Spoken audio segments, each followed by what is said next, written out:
All right, now that we brought the drum to the operating temperature that we want to charge it with the beans, we have our beans up in the hopper, we have the roaster going at the proper temperature, and we have our stopwatch ready to go. So we'll want to start the stopwatch, pull the gate, charge that drum, and turn off the gas. By doing this, the soaking phase of the beans starts, and the beans will drop that temperature of the drum down. When doing that, the beans are soaking up all that heat. You don't want gas going straight to that because you don't want to start that roasting process any earlier. It'll actually burn the beans when they're in that that early stage. You want all that moisture to leave the bean during that soaking time. When you see that turning point and the beans start changing that temperature, that's when you want to mark down the time and start your burner back and start that roasting process. So we're almost there. We're right about there right now. So let's go ahead and make sure that we have all the stuff ready to go and start this roasting process.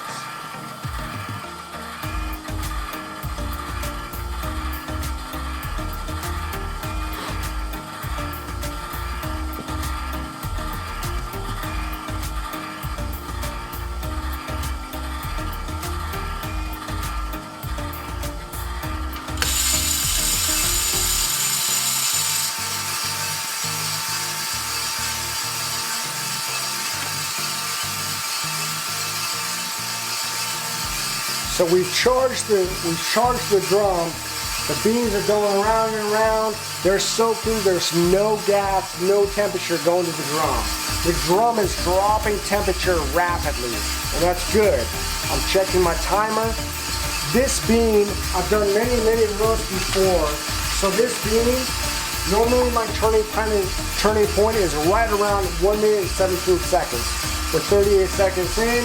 The temperature is dropping down. It's good. We're on track. The more roast you do, the more you get used to this process, and there are a lot of moving parts right here during this early stage of roasting. So we're coming up on 1 minute now. Beans are going. I'm going to check my temperature. My temperature is still dropping. I'm eyeing it right here. This is a good thing for me to use this. I'm eyeing it as it's dropping and dropping. It'll start leveling out. And right as it level out, I wait for it to come back up. Like right there, it just did 1 minute, 18 seconds. 1 minute and 18 seconds was my turning point.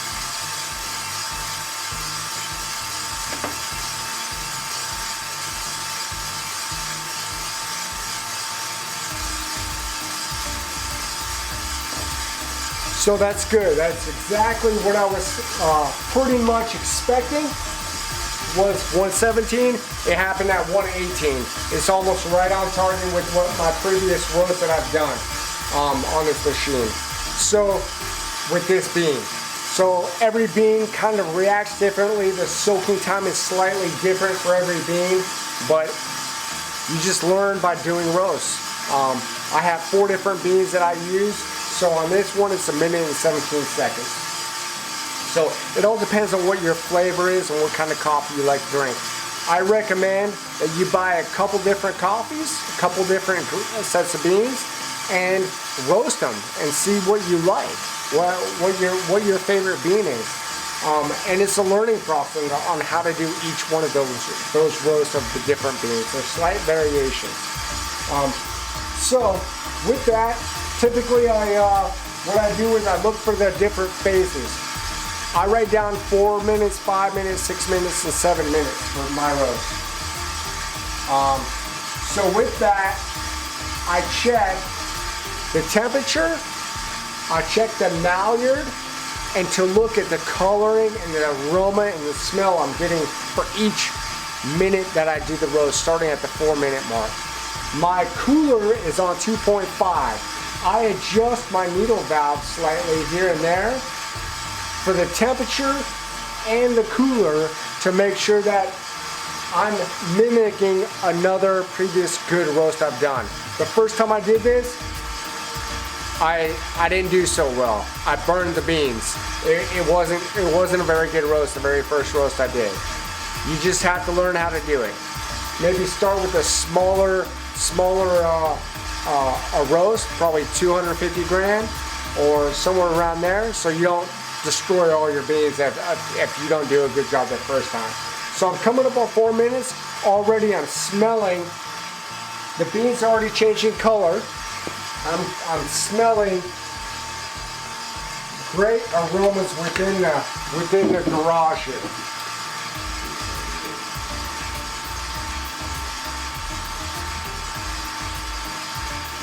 So for my previous roast, that temperature reading is right on track. A couple of degrees difference, and the coloring is right on track of my previous roast that I've done that's been good. So what I do is I document all of it, and then on a really good roast that I've had, I star that one, saying that's a really good roast. I want to try and mimic that each and every time. While starting out my day, I also write down the time and the temperature, the ambient temperature outside, because that could play into how the roasting process is. So if it's raining outside, if it's high humidity, if it's nighttime, if it's cold, if it's snowing outside, all that's going to play into it. Wind on the gas is going to play into it. That's why I do it in the garage. So I'm right at 5 minutes. Beautiful color.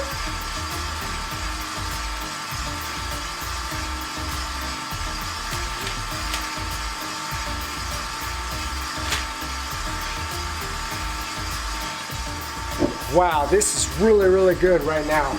I love the color. I love the color of these beans at the moment. I mean, it is just, the smell in the garage at the moment is unbelievable, unbelievable. Absolutely love it. And each coffee is slightly different too. Like I got the Ethiopian Chaff, Costa Rican Terrazzo, I have a Tanzanian Peaberry, I have a Sumatra Mendeling. So each coffee is really very different. They have different smells, different textures, different sized beans. Wow.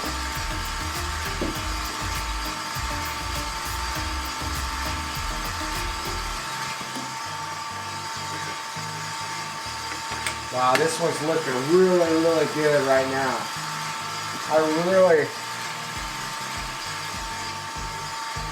I really like. I think this is going to be a good roast. I just have to continue to watch it and maintain, make sure there's a good rise in the bean temperature, and it's not slowing or plateauing or dropping off in any way.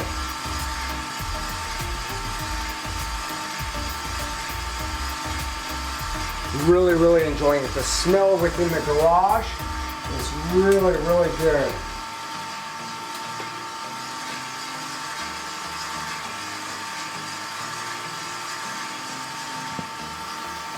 Got to keep checking the window. Oh, sounds like first crack.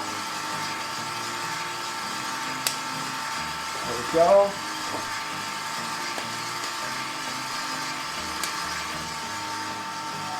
So one thing, after first crack, what you want to see is that's the development phase of the bean.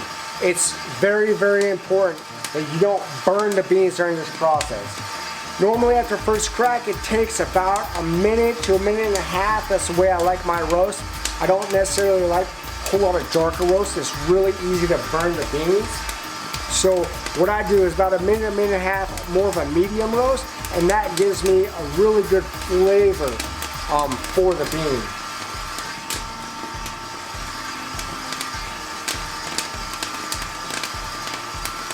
So as you can hear it cracking pretty good. We'll go about another 15 or 20 seconds here.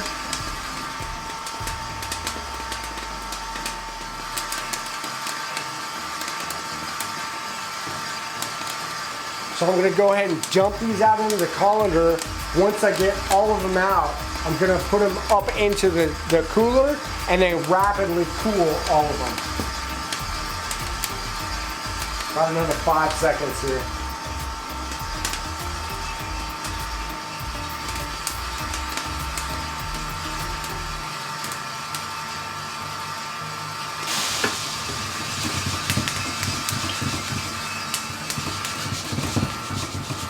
Wait till all the beans come out. Once they're all out, go ahead and put it in the cooler and rapidly cool them down. And then I stir them with my spatula here.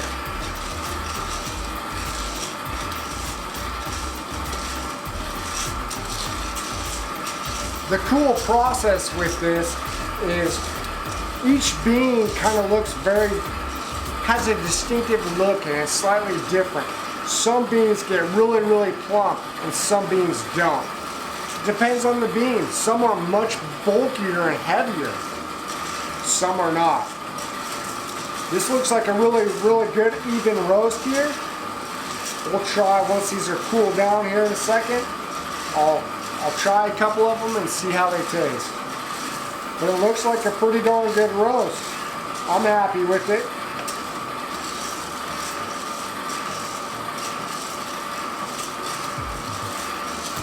It's good even roast all the way around. I don't see any underdeveloped beans anywhere.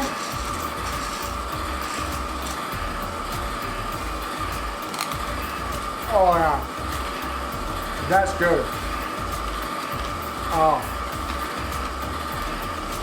I love roasting coffee. Really, really simple roast. Utilizing the Kaldi Fortis in this system. It's a great little roaster to use. Simple thing to do. Just enjoy roasting coffee. The only way to roast coffee is to roast coffee, and that's how you have to learn. I've gone through my spouts of bad batches I've done. So thank you very much for watching me roast coffee today. This is Matt Sheep from Liberty Call Coffee, and I'll see you next time.